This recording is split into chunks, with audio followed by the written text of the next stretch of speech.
ایک روٹی والے کا واقعہ میں نے آپ کو سنانا ہے، اور یہ بڑے ہی مشہور و معروف بزرگ سے منسوب واقعہ ہے۔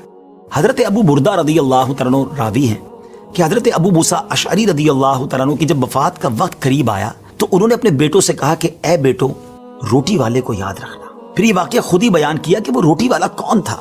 آپ نے کہا کہ ایک شخص تھا جس نے 70 سال اللہ کی عبادت کی، بڑی عبادت کی، مگر 70 سال بعد جب وہ باہر آیا تو شیطان نے اس کو بہکایا اور وہ ایک عورت کے فتنے میں مبتلا ہو گیا۔ 7 دن اور 7 راتیں وہ اس عورت کے ساتھ رہا، غلط کام ہو گئے۔ اب اس کو پھر شرمندگی ہوئی کہ یہ میں نے کیا کیا، 70 سال عبادت کی اور یہ 7 دن اور 7 راتیں میں نے گناہ میں گزار دی۔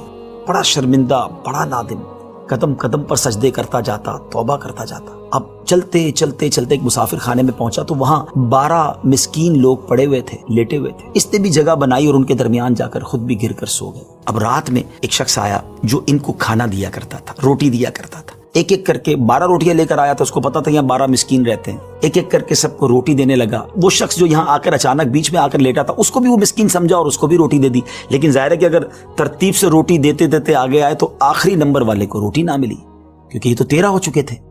تو بانٹنے والے سے اس مسکین نے کہا کہ تم نے آج مجھے روٹی کیوں نہیں دی؟ اس نے کہا میں نے تو سب کو ایک ایک روٹی دی، کسی کو 2 نہیں دی۔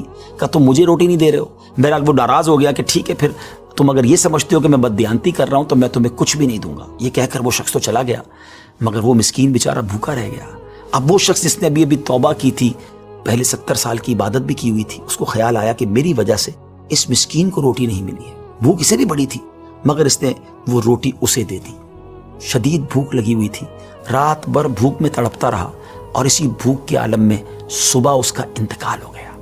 حضرت ابو موسیٰ اشعری رضی اللہ تعالیٰ عنہ فرماتے ہیں کہ جب یہ شخص اللہ کی بارگاہ میں پہنچا نا تو ایک پلڑے میں اس کی 70 سال کی عبادت رکھی گئی اور ایک پلڑے میں وہ 7 دن اور 7 رات کے گناہ رکھے گئے۔ تو فرمایا کہ وہ گناہ جو تھے وہ 70 سال کی عبادت سے آگے بڑھ گئے، یعنی اب اس کے لیے گویا حکم ہو سکتا تھا کہ وہ جہنم میں جائے، مگر ان 7 دن کے گناہوں کے سامنے وہ روٹی رکھی گئی، اور اس روٹی کی برکت سے، کیونکہ وہ اخلاص کے ساتھ ایثار کی گئی تھی، مسکین کی مدد کی گئی تھی، وہ 7 دن کے بڑے بڑے گناہ معاف کر دیے گئے اور وہ جنت میں چلا گیا۔